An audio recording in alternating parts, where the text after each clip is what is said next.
Hey everyone, and welcome back to an episode of Ones of the Force, a Star Wars podcast. I'm Dave, of course, joined this evening by George. Unfortunately, Phil has some stuff that we unfortunately can't get out of, so he is away tonight. So just George and I here. But to be honest, not a massive lot of Star Wars news out there.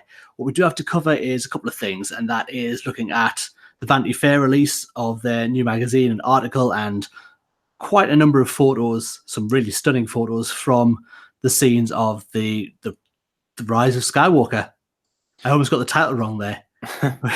Yeah, it's that time of the year again where the Vanity Fair photo shoot comes along. I thought it was funny. Someone tweeted on yesterday morning now.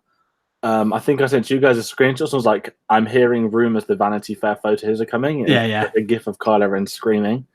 And I got on my lunch break, and next thing you know, they are everywhere. And we have a selection of them on the screen. We'll bring them going through one by one, but it just means that it's coming. The film is coming. It's incredible that we've got to this point now where we're getting to see these images. And obviously, some of them, I mean, they don't give a lot away. They give some points away. Obviously, we now have the Knights of Ren confirmed. We see Luke in his old Jedi attire, I'm guessing what we'll talk about in a bit, probably a flashback scene. And obviously, we get some of the new characters. Kerry Russell's character is Zori Bliss. I'm guessing it's Zori. I don't know quite how to pronounce it yet. So we're going to have a look at a few of those pictures, see how it was. And obviously, the other news that we had was the release dates for the next 3 Star Wars movies, the next trilogy. Yeah, we do. And that's really the main thing for us. This is our first numerical episode post-celebration. And literally 3/4 of that news has come in the last 2 days. 2 days, maybe. And, we've got Galaxy's Edge opening next week, which I just got to that's next week. That's insane. It's all going to get big. We're going to get into that rush we said to you guys a long time ago, not in a galaxy far away, but we said there's going to be not much post-solo, but when it hits next year, the news is going to almost steam through, and we are starting to go out, and I can only anticipate how much that's going to get bigger, because it's just that time of year. Everything sounds one page. Vanity Fair photo shoot, D23 this year. We didn't get one of those last year. There could be stuff for D23. There could be stuff anyway, but I'm dawdling too long. Should we just go through the photos? Yeah, let's go through them, or we'll have a look and see. I don't think everything's there, but I picked up quite a good selection of everything. So I'm going to do it a bit differently. So I'm going to have them all on as a prepared slideshow. So for people that want to moan it's not professional enough, I really don't care.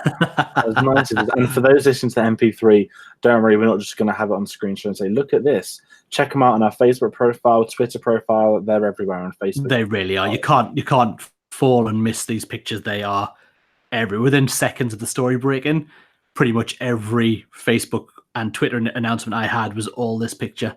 Exactly. So first up, we've got a random order. We are going to go with Luke Skywalker with R2-D2. Now, I saw someone tweet today just about this, that the photo should literally be titled "Everybody's New Screensaver.jpg," because why wouldn't it be? It's a stunning shot. Oh, it's beautiful. I said this to you before we hit record. The first thing I saw when I saw this was, my word, the autograph dealers are going to go absolutely berserk on that. It is such a nice image. It's almost impossible not to think of that. Yeah. I'm sure Matt Campbell will hate this by the end of the year. He'll be sick of the sight of it. Yeah, there'll be just like hundreds of these photos, but it's such a nice image. That it's the fires, it's the foreground, it's the smoke in the background. It all just builds up, and he's got his fake hand on show with the leather glove. I think this is from. This is all speculation, but I think this is from the. I think they're going to do a flashback. I think they're going to show what really happened. Well, obviously we know what happened with Kylo and Luke. But what happened to the rest of the temple and the rest of the students? We've got the Knights of Ren, obviously, which we now know about. We've got obviously more Kylo Ren. Now, I haven't read the full Vanity Fair article, but I believe that there are 2 key things people are speaking about. They're saying that this is the end, not just of Star Wars. This is the end between the Jedi and the Sith. Yeah, that is a line in there. I did say that this is going to be the big finish, that this rounds that out completely, which is a really big statement as well, with finishing that with obviously movies to come in the future. That's all then going to have to really take place with either before this all happens or goes down, or literally anything after this. No more Jedi, maybe the Skywalkers or whatever they're going to be called. We find these Force wielders, and who knows what they're going to be, how they're going to go forward with that. and it makes it exciting. And also, I think JJ's come out and said something on that. Again, I'm not going to quote it fully. The magazine's not on sale yet as well. That's one of the things. We don't have a copy of the magazine. I believe JJ's also spoke about how he was inspired by Rian Johnson, that he said some of the choices he made on Star Wars 7 were choices he thought he had to make because it was a Star Wars film. Basically came out and said that what Rian Johnson did has given JJ this, not necessarily belief, but it showed to him you can do something like Star Wars and you can do it the way you want to, that doesn't have to be in line with everything else before it. Absolutely. I love the fact that it's JJ defending Rian Johnson, it's JJ defending The Last Jedi, and it's also JJ saying, you know what, I'm going to do the same. Because I love The Force Awakens, I love The Last Jedi. Yeah. But, you know, as much as I love The Force Awakens, there are similarities with A New Hope, and Last Jedi certainly has the opposite of that. It is the most ambitious Star Wars film, I will say that.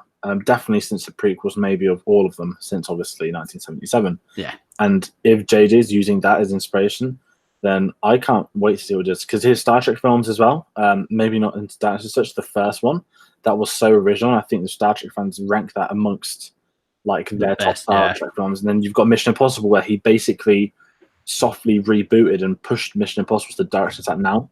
Yeah, he really did, didn't he? I didn't even cross my mind about the Mission Impossible film, but yeah, before that, they were kind of ebbing out really with the first two that were very different movies, and then it became what it is. Really, yeah, you're right. He did start that off as that franchise as well, so it's got big places to go. I can't help looking at this picture over and over again. This, like you just said, I mean, it definitely has to be a flashback. It has to, or a force back, whatever they like to call them. To have R2 as well. To have R2, at least he's there. It's the first time we've seen him for definite that he's going to be around, even if it is just in flashback. I don't know if they just left him at some point. Although he was on the Millennium Falcon at the end of Jedi, wasn't he? Last Jedi, he was. He was, yeah.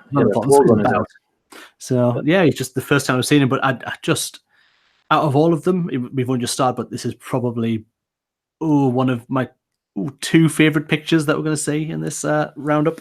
I think that's fair. The next one we've got the legendary John Williams, who has begun composing his. Well, I believe he gave an interview last week, and I believe he said that he has recorded the first 25 minutes of the soundtrack, or he's at least seen a rough cut of the film. Yeah. Now this picture coming out as well, you can obviously see that it's nice to see him back, especially with what happened in the last year when he was taking ill on concerts across Europe. Yeah. That he's back on his feet, he's composing. I mean, imagine not wanting to be in that room, even if that's a rehearsal. The fact that we've got him composing again on a Star Wars film, rounding out nine soundtracks in the same franchise. An Oscar for this man at the end of this movie. I think he's going to get it. He got nominated for Force Awakens. He lost out to Ennio Morricone because Ennio Morricone never won an Oscar. Yeah. Nominated for The Last Jedi, didn't win that. Surely he's going to get it. It's a typical Oscar. He's going to round out 40 years of Star Wars films with a final one. I can't wait to see what he says. And with Leia as well. I love the picture. Now, the best thing about this picture of Leia is I find that it's obviously been what they said it was used footage from Force Awakens mostly, and a little bit from The Last Jedi. That outfit that she's wearing was in neither of those movies.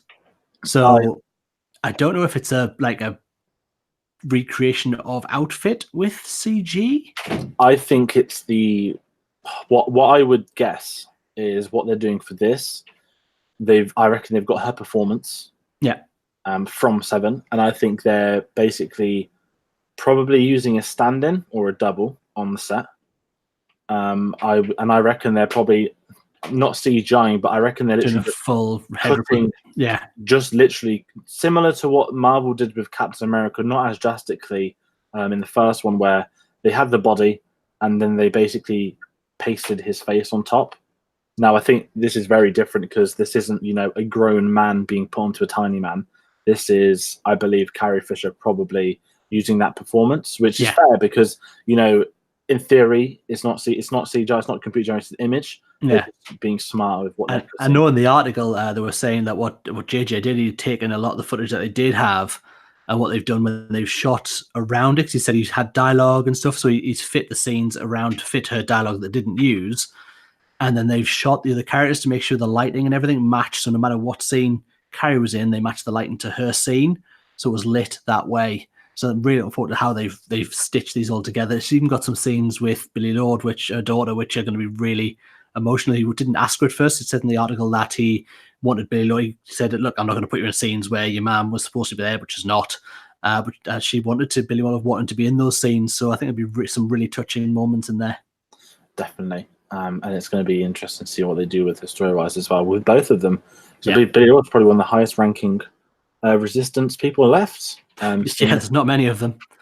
And then we've got the next one, which is some aliens from the desert Jordan. So I believe you both know now the species and the planet name. The planet that they shot in Jordan. Now, where they shot in Jordan is a place called Wadi Rum. It's a really out there desert in Jordan, and it's a planet called Pisana.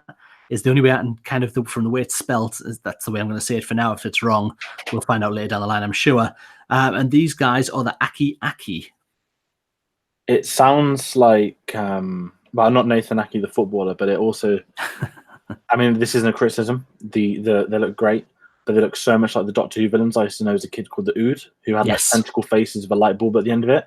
When I saw it at Celebration, when they showed pictures, I was like, it looks like the Ood. But the pictures were gone after a couple of seconds, and then seeing it again, I mean, you can't fault the design. They look incredible, but they also look like Doctor Who villains. They do, but again, what we get here is back to that whole thing. This aesthetic is real people in real masks and real outfits. Nothing of that is a computer-generated person. They're all actually there on set, which I do love. And the backgrounds look amazing. The desert itself looks incredible. Yeah, I'm can't wait. I mean, it was shot on location. You could see it in the first trailer. You could see it on the set photos. I mean, all of these set photos, it just adds so much more to it. I mean, obviously not to slag off the prequels, but when we watched that episode 1 commentary, that was all location. You could tell. Jump to Attack of the Clones. And the big computer game. Yeah, like Geonosis is horrifically bad for CGI. Yeah. It's just orange sand with CGI clones on top of it. Here you have a location, here you have monsters. And none of these set photos leaked as well. So it goes to show it's not even from a secretive standpoint. It can be done, but it's just nice. I mean, what's been happening in Vanity Fair each year, they've had like a couple of film photos, a couple of behind the scenes, they've always had the aliens. I think for the episode 7, they had the Canto, not Canto, they had the Reggae Bar people, they had loads of Canto Bar for episode 8, and now they've got these for this one. It's going to be interesting to see how they form into the film. Yeah. They'll probably be in the background for 4 or 5 seconds. But then we've got our first big one. We have the return of Billy D. Williams as Lando. What an awesome shot. Look, I love that they've got him in the young Lando yellow. Yeah, they have.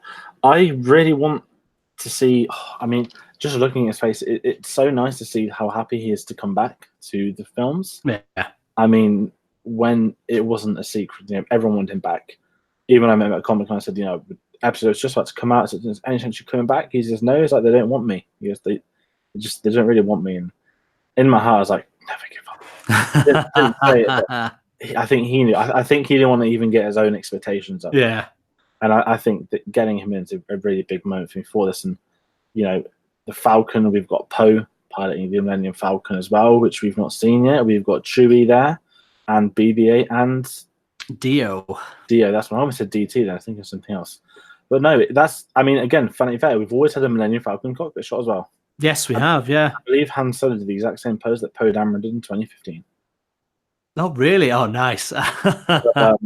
Then moving on from that, we've got some more Jordan stuff. We've got Mad Max Fury Road behind the scenes photos here. Daisy Ridley and Chewbacca just happened to pass by the Australian forests. Yes, I think we've had this. This is from the trailer, obviously on the little skiff that they're on. We get a shot of this because obviously 3PO's in there somewhere as well, out of the way, but he is. So that's definitely from the trailer that we've seen that. Don't know what's going on in the background. You can't quite see because of the smoke and things on there. Of who's behind there, if it's just more cast and things like that, I don't know. And then we've got maybe one of the best shots of Star Wars history. I'm not even exaggerating at this point. Really not. That is just stunning. And this is probably between the first shot that we had with Luke and this shot, just perfection. Now, the water battle that we've got going on, the only thing that we've seen to kind of hint at water so far is when they find the Death Star. There have been rumors that this is both either on the top of the Millennium Falcon or it's on part of the crash Death Star. We obviously have no idea which yet. It's obviously something metal, but it just. And are they fighting each other? Are they training with each other? Or I don't know. It throws up so many possibilities. And what they've confirmed was that this is set 1 year after. Yes, yeah. So there's still that connection between them. Are we going to get some more Force Skype? I don't know. The thing is, we've got the Knights of Ren to play into things. We've got the Emperor to play into things. We've got obviously Rey, but now we've got Rey with the Resistance, which he wasn't with before. Is Luke Skywalker going to play a part in this? Is he lurking as a ghost in the background? Yeah, like the Mummy, he is the water. You never. Are we talking about Tom Cruise Mummy or the good Mummy? But this was the one that everyone shot. I mean, it's a great shot. It's those two engulfed. They are. I think I've spoken to you guys before about this. When you look back at the prequels, you think there's the main trio lead. You think about the originals, there's a main trio lead. These films, to me, there's been a lead, and it's been two. It's not a trio, it's a duo. It's these two. It's Kylo Ren, Daisy Ridley. People can moan saying, "Oh, but we had Vader, we had this." They weren't greatly fleshed out characters per their trilogy. The villains in the prequels, there was 4 of them. 5 of them, the Emperor. The originals, Vader was a machine. Yes, he was great, but Vader did not lead those 3 films. These two, to me, have led this trilogy. Oh, without a shadow of a doubt. Adam Driver is superb. I absolutely adore Adam Driver, and not from this, but for everything he does. But I really, really love his portrayal of Kylo Ren. Exactly, and I think he's the one, without sounding rude, no disrespect to anyone else, I think he's the one that's going to have the best career of all of them. Don't want to sound rude, don't mean to sound like that. He's already been nominated for Oscars. He's been doing Broadway in America for a couple of months. He's done so many different projects. He can do comedy, he can do drama, he can do action. He's such an intense performer. And seeing him in this, I'm kind of happy to see what he does post Star Wars as well. Definitely. And I think he could be someone that just shakes being Kylo Ren, even though he will always be Kylo Ren. I think he'll be the one that ends up with the Oscars. Then we have a 22nd century Renaissance photograph with, I was pressing the wrong thing there. We have our first look at Finn with, her name escapes me. I forgot to take it down. I feel so bad. I've forgotten Naomi Aki's character's name. Surname isn't Calrissian as of yet. As of yet, not officially, not stamped in yet, but awesome shot of them on obviously horseback that have been digitally changed. I think it's great. I think it's a great photo. Introductions to characters first, like a Finn, new hair, new costume, new gun. Yeah. Is it not Poe's gun? Is it not the blaster he had before? I have a feeling I've seen this gun before, but I'm not sure. Now you've said that, it might not be. But I think it's great. It's a great introduction. We're seeing them going to be badasses. Yeah. The creatures are going to look incredible if they can look like in the film. It does look like one of those sort of 18th century French paintings. It really does, yeah. You can totally see that. I love the fact she's an archer and she hasn't got that kind of otherworldly weaponry. I really like that. Then we've got a couple more behind-the-scenes photos. We've got, because you can't have Star Wars, Anthony Daniels in full C-3PO costume, probably doing a bit better compared to filming in the desert in the 1970s, I'd say. I was going to say, that's probably got a lot more air going through it than he did in those days when it was a proper metal suit under the sun. I feel there's probably some form of, not aircon, but I imagine there's some form of fan, and it's probably not metal that he's wearing. I would put without a doubt, I would say that's probably 3D printed. Yeah, that's the safe way of doing it. Yeah, it looks incredible, and with BB-8 as well. Let's hope R2's there. That's the only thing I kind of miss when you see 3PO on these shots. That it's not R2 with him. That they've pushed more for BB-8 because he's this trilogy's droid. But I miss R2 not being by 3PO's side. I hope we get the fair reunion. We get another behind-the-scenes photo, kind of Anthony Daniels again. A couple of grips, shout out to Phil, Chewbacca, Rey, 3PO, Finn. We've got some creatures on the other side. It's more of another just a typical behind-the-scenes photo. Again, seeing the location, seeing the set, seeing the props, the models. I do think, I love the fact they've now got the Chewie head that they obviously did. They found the original Chewie prop to then cast the rest of the faces off. So no matter when you see Chewie now, it looks like Mayhew's Chewie. Yeah, and I think with Eunice, with obviously PMA's passing as well recently, I think it's going to be quite emotional seeing him on screen this year. I'm sure there will be, similar to Carrie Fisher, I'm sure there'll be like a dedication and credits, but when you look at Eunice Time's performances, you do see Peter Mayhew in him. Absolutely. And I think they've done so well together, how he's mentored him, but how that Jonas Time is not only, he's not just impersonating him, he's like almost become him. Yeah, without doubt, yeah. And I think, there's no Chewbacca without PMA, there's no PMA without Chewbacca. I think they're one and the other. And for Jonas to come in, and it's almost like passing down his legacy onto him.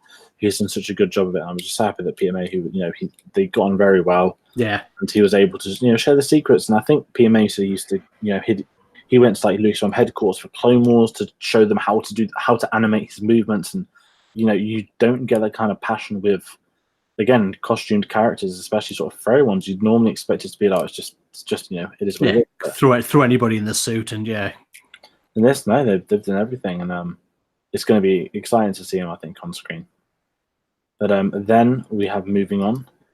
Oh, I love this one as well. We have some First Order. We finally have Richard E. Grant as a villain. We all knew he was going to be a First Order officer, right?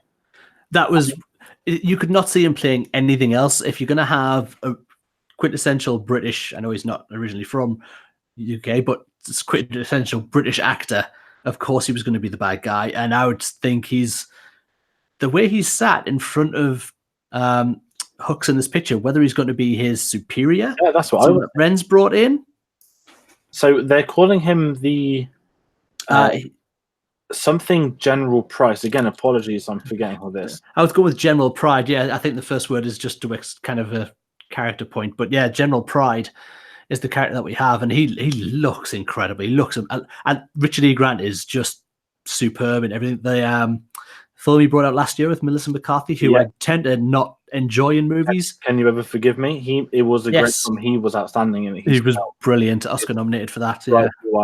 Rightly nominated. Became, to those, I think over here, he definitely had not more of a legacy. That's a very rude word, but I think he was more well known in England, stuff like With Nail and I, some sort of the British sort of rom-coms he's worked on and what dramas.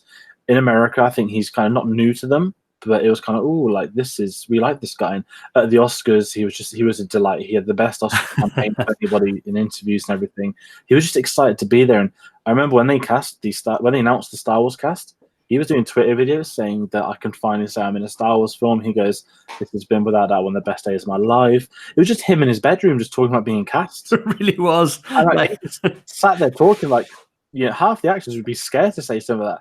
And he's just having the time of his life. I can't wait to see him at the premiere, seeing how he is with everybody there. Yeah. He's going to be George Lucas. And people forget how tall he is. I think he's going to be very intimidating. I do as well. And like George and I, just before we came on, were discussing what's in his hand. He's got something, and it's either a pistol or I think it might be like a cane of some kind. Like, you get the whips that the jockeys have, like that kind of thing. Yeah. He's got something, and he looks so menacing in this picture. And Hux looks a bit unnerved. He does. That's why that's the only thing that makes me then think that Hux is no longer the head guy in the First Order behind Ren. This guy's ahead of him. Definitely. And I think smart decision. I mean, I loved Hux in 7. 8, I enjoyed him, but I think one of my few criticisms, he was maybe overdone as comic relief. Yes. Still had some great moments, and he worked as comic relief. But if this one's going to go back to being super serious, I'm happy you're going to have someone like Richard E. Grant with him. Yeah. Because I think Don Gleeson is someone that thrives with an on-screen companion. He will be. With Richard E. Grant, they'll bounce off each other absolutely magnificently. I've got no doubt. Then we have our first look at Kerry Russell as not a bounty hunter, they're saying. Might as well be a bounty hunter. Yeah, they say a scoundrel. Her name is, like I said at the beginning, is Zori Bliss. I don't know if that's pronounced Zori, Z-O-R-R-I, but we'll go with that for now. And for those that are in questioning, she is apparently on the snow planet. They've named it. But this is the one in the trailer. I believe there's a ship that flies towards near the start. Yes, you see it come through. Yeah, it battles towards it, like into clouds and things. And yeah, that's definitely the planet that they're on at this point. And I'm intrigued. Kerry Russell, I mean, I've not seen The Americans. It's a show I've got my watch list on Amazon. She's very well respected. Worked with JJ multiple times. And she's currently on Broadway with Adam Driver. With Adam Driver on Broadway as well. That's one of the other things that makes it kind of more interesting to watch. So I'm excited to see what she's like. I'm sure they'll unmask her at some point. I don't think they'll cast Kerry Russell just to be behind a mask. But then again, Gwendolyn Christie was as well.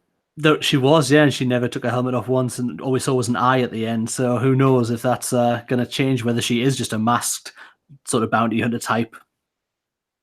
Then we have Ha ha ha. I don't know about this photo. Now, we all knew the Knights of Ren would be in this film, right? Yeah, that with a yes, it was brought up. Yeah, I for their first image to the public, I don't want to sound like I'm moaning, but it's great seeing behind to see like JJ like in shorts, beard, sunglasses, wind blowing in his head, just talking with all the Knights of Ren with their backs turned. I'm kind of there like, couldn't we have had a shot like group shot, a proper group shot of them. yeah, like what we've had with Hux and with General Pride. Yeah, I mean, I'm sure we'll probably get this in trailers. I'm sure we're going to get it in the film, but I'd have loved to have seen them all. But then again, it kind of builds the suspense because you can't see all of them. no, not at all. No, there are some out of shot. Yeah, You can see some of it, and it does make it kind of intriguing. But at the same time, you kind of want to see that group shot's going to be menacing. And if they've got Adam Driver at the front of them, you know, I can't wait to see these guys. I think I totally agree with Ryan Johnson. There wasn't a place for them in episode 8. definitely not. Yeah, the only time you probably would have put them in would you would have replaced the Praetorian Guards, but then they all got slaughtered, so you couldn't have used them. And you know, look at the size of that machete sword thing. Yeah, it is. It's Thanos big, apart from it doesn't have the other end.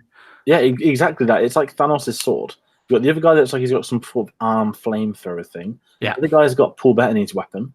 I mean, just on that point, really, that is, if people want to go out and look, someone point this out, I didn't find it myself, but the weapon at the front of the picture that one of them's holding looks like a bit of an axe. It is in Solo. It's in Paul Bettany and Dryden Voss's room with all his artifacts. That is there as well as a weapon next to the Mandalorian. And then we've got armor. Jafar stick out of Aladdin on the right. You know? Oh, excellent call. Let's get that merchandise going. Aladdin's out this weekend and no one cares. Oh, it looks like, yeah, it's going to fail, I think, that one, unfortunately. It's Aladdin, this is the desert they should be on. Yeah, honestly, Jafar's excellent. But they're the main photos. We've got the covers. There's not really much to say about the covers. We've got Adam Driver being Adam Driver. Yeah. We've got Daisy Ridley being Daisy Ridley.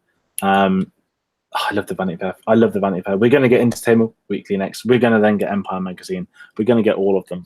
And it's just going to build towards the occasion of episode 9. Yeah, it's coming in. It's going to be massive. Who knows if it'll be Avengers big? I don't think anything ever will be. But you know what? We're closing out the Skywalker saga, and it's in some ways it's going to be a great celebration of Star Wars, I think. But in other ways, it's kind of sad that we're over with these characters, and I don't think, as far as we'll go for now, that we'll see these guys again, certainly in film form, for a long time. We might get Disney Plus around some of the characters, but yeah, for the main bulk of the cast, Luke, Leia, Han, Lando, this is the swan song. This is it, closing it out. I think it's going to be an video, and you're absolutely right. I don't think they're going to bring it back. People keep saying, "Oh, they're not doing 10, 11, 12." This is the end of the Skywalker saga, God. I don't think Lucasfilm would mess around this much. You know, George Lucas never ever said Star Wars was done after prequels. He always just said it was the complete saga. He never said he was done with it. Yeah, he gave Disney the treatment for 3 films. Yeah, he always panned 9, and I think moving forwards, which is a great segue into our next point. Yes, there are, they have confirmed they are going to be doing films. There's going to be a third TV series on Disney Plus. There's going to be Disney Plus stuff. There's a Star Wars land. There's new video games. They are not done with Star Wars. This is, as I keep saying, the end of phase 1 of Disney. It's like the Avengers. This is Disney's end of era 1. Disney Plus / end of 9 is going to be era 2, and I cannot wait to see where they go. And in the news of the last week, they have both confirmed the trilogy. Apologies, they've confirmed 3 release dates for 3 unnamed Star Wars films. Not trilogy film 1, 2, or 3. Not spin-off 1, 2, 3. They have just said untitled Star Wars film December 2022, December 2024, December 2026, interweaving with Avatar 2, 3, 4, and 5, and no one cares. No one cares about those blue people in any film, apparently, really. Endgame finishes the job. I honestly bought them just so they could never crack out another one. I do love that they're now sticking to the December release slot as well, going forward. I like Solo. I think the gap of 18 months has done it well for episode 9. I also think that that's one of the reasons Solo ultimately failed wasn't just because it was too soon post Last Jedi. It was also too soon to the Avengers. Yeah. And the new era December's its baby. Yeah. It could have doubled its money if it. Without a single problem, Solo would have, like you said, doubled the box office take had they released December as always. And to be fair, Disney, they put their hands up. So, we made a mistake. Bob Iger said it. I pushed for that May release. I shouldn't have done. It's really a blessing that they had pushbacks on the other films to keep them in December. Yeah. I think May's Marvel's months now. There's no denying that. But they've also confirmed that the first film is going to be they've just said written and produced by D.B. Weiss and, oh God, I was forgetting his name. Basically, the Game of Thrones showrunners, Weiss and D.B. Benoff, Dan and Dave. I'm still excited with this. I know you don't watch Game of Thrones. No. I know you don't care about Game of Thrones. That's right. I'm going to put it out there again. I have never seen an episode of Game of Thrones. Yes, I'm one of the only ones that doesn't tell everyone every minute. Yeah, you don't mind. You want us to spoil it for you. Yeah. Spoil it here, but seeing how the final season of Game of Thrones has gone, I am a fan of theirs. I think they've done a tremendous job. They get unfair criticism. People basically pretend that everything good ever about the series came from George R.R. Martin or Brian Cogman. These are the showrunners that got the rights to it, that produced it, that cast people, that wrote episodes, have directed episodes, have basically made Game of Thrones the biggest show in TV history, and that's what it is. Yes, it's had a controversial final season. I think is the fairest way. Yeah, seasons 1 to 4 is to me one of the 4 of the best TV seasons in history.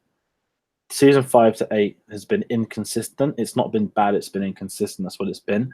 They've leapfrogged the books. It's not their fault. The author of the books hasn't finished them. Yeah. It's not their fault that, they've had to do their own content. It's not going to be as good. And the creator chooses to stand aside, not to be involved with it anymore. Yeah. So say, I'm going to simultaneously write 5 prequel TV shows, choosing not to finish his books. And these are the said books where he has told the endings to the directors too. So they've known this ending from day one. Again, this isn't a Game of Thrones podcast. True it backstory for people at home that don't watch or are refusing to listen to other opinions in regards to that. They have done a mighty fine job. There are some stuff they've added in the TV shows that George R. R. Martin didn't as well. People seem to forget that. They made appropriate changes that horrify things. So as those know the Red Wedding, in the books, Robb Stark's wife wasn't pregnant. The outcome of the TV series made it 100 times worse to watch because she was. I'm not spoiling anything else. But I am very excited to see this trilogy because hopefully it's a trilogy. What it is with Game of Thrones, guys, I think, they've been working on it for 10 years. And HBO, do you want to do more seasons, do you want more episodes? I think they just kind of not had enough. I just think, not that how it wasn't in it. I thought we don't have it to not to finish it, but they didn't want to do 2 more seasons with full 10 episode arcs. The actors have all moved on. You've got Emilia Clarke, who's been doing Star Wars, Jon Snow, who's been doing theatre for months, Sophie Turner doing films, Peter Dinklage on big films. So many people have moved on with their careers. Obviously, they're going to come back to Thrones. Yes, of course they will. But it's making it so much harder for them to line their schedules. And if you read into some of the production of Solo, when those reshoots happened with Ron Howard, Emilia Clarke was not around for a lot of it. They had to alter the reshoot schedule to fit her in so she could go off to film Game of Thrones. Rightfully so, she's under contract to Game of Thrones and Star Wars reshoots. But these are actors that, compared to 7 years ago, they ain't got anything else on. These are all big names, household names now. And I think it was the right timing for it to end. 8 seasons. Yes, there should have been more episodes of the series. Yes, it wasn't a great final season. Everything happened at 300 miles per hour when it shouldn't have been. But to fault the adaptation of this book series that's like Lord of the Rings, unfilmable.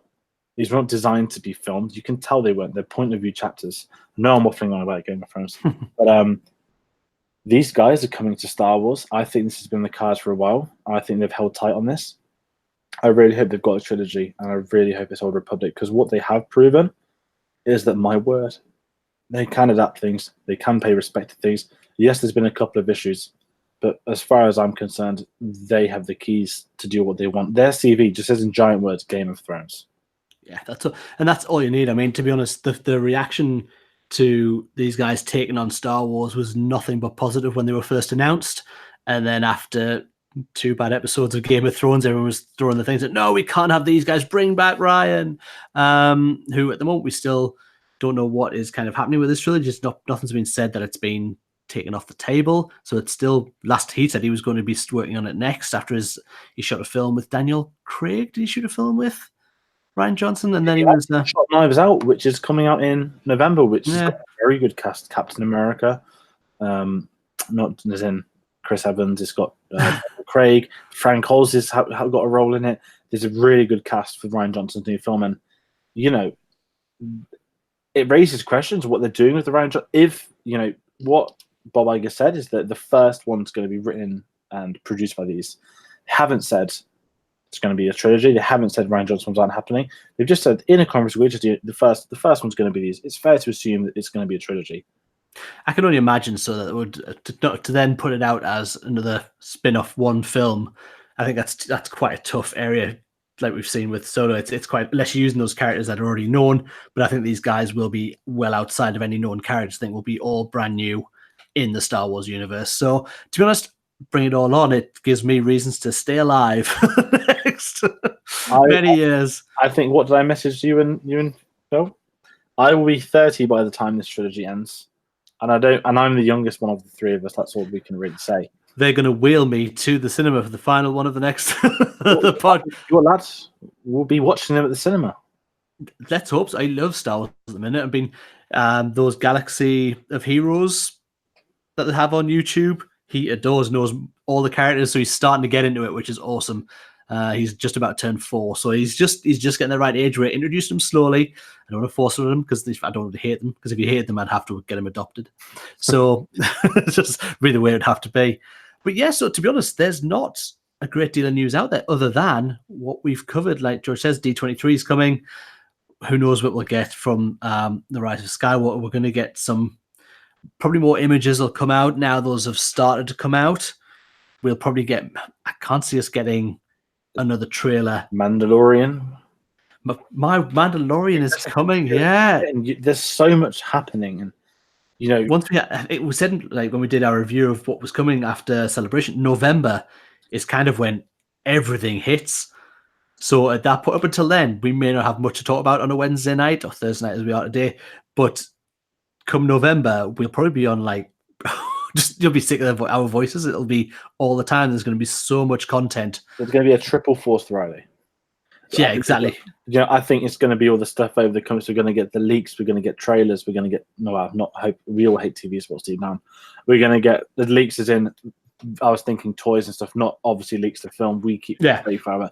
But it's that kind of year where like, oh my god, the toys have leaks, and it'll be like some catalog or like off like it's like a Chinese catalog. Someone's like got in a warehouse or something, and wow, look at the toys, I want them.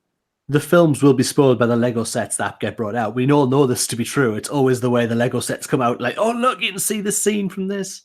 I do know. But then to be fair to Lego, they've got a bit. All the Marvel ones, they seem to show everything, but Star Wars. They never seem to show like the opening third now. Like, they have totally non-spoilery sets that kind of show you nothing. And then like the spoiler ones, like I think all Last Jedi spoiler sets came in like the January. It's like in the film now. Here's BB-8 on an ATST. Here's Luke Island. Here's a throne room. Enjoy, no spoilers. And it's very well done. It's a really exciting place to be in. We've got news of a Star Wars Celebration 2020. Hopefully one day.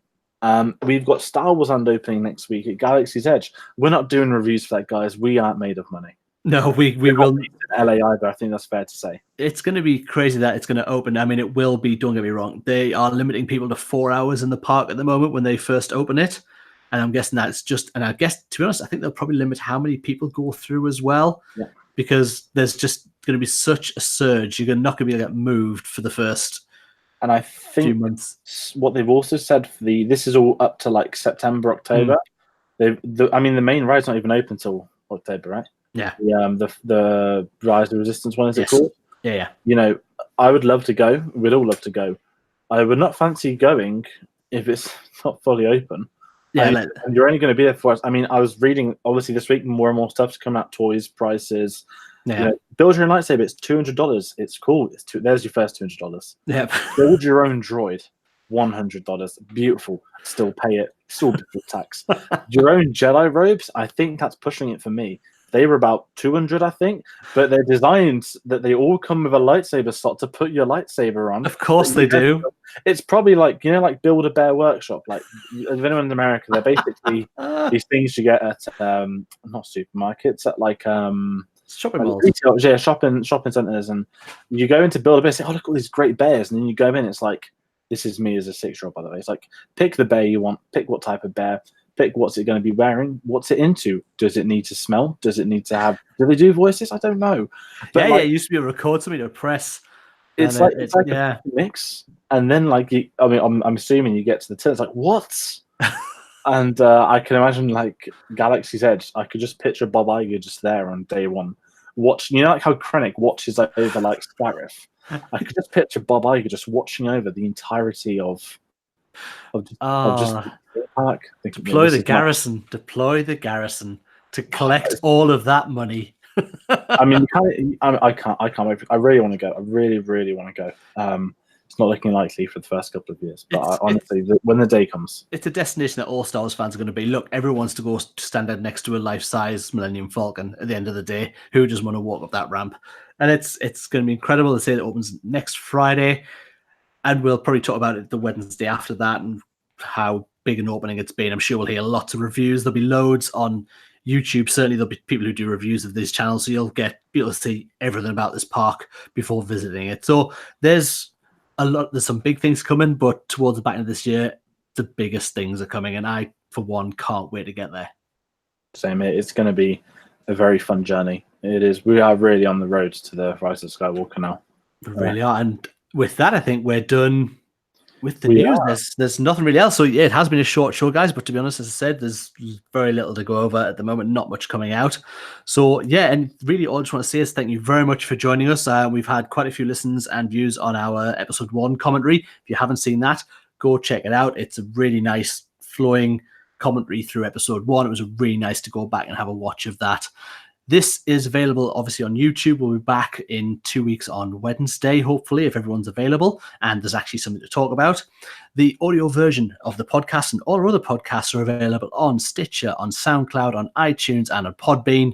We've been Ones of the Force. May the Force of others be with you. Until next time, good night.